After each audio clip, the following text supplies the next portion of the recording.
Hello friends, welcome back to my channel. তো অনেকদিন পর একটা ছোট্ট মিনি ব্লগ নিয়ে চলে এসেছি তোমাদের জন্য। তো দেখলি সকালবেলা উঠে আমি চাউমিন আজকে বানিয়েছিলাম, কেন কি খুব খেতে ইচ্ছে করছিল চাউমিন। তো যাই হোক, বানানোর পরে বিছানাটা খুব দেরি করেই গুছিয়েছি আজকে।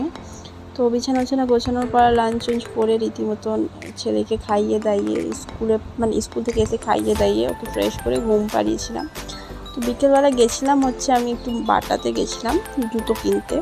পুজো তো চলেই এসেছে, একদম দোরগোড়াতে আমার কিছু এখনও শপিং হয়নি। করেছি টুকটাক, সেরকম বিশেষ এখনও কিছু করিনি। যাবো দুদিন পরে। গেছিলাম বাপের বাড়িতে। তো বাপের বাড়িতে গিয়ে এই গেছি আর চলে এসেছি এরকমই। যাই হোক, তো দেখলাম কি আমার বাপের বাড়ির জায়গায় যেখানে আমি থাকি সেখানে প্যান্ডেল বানানো স্টার্ট হয়ে গেছে।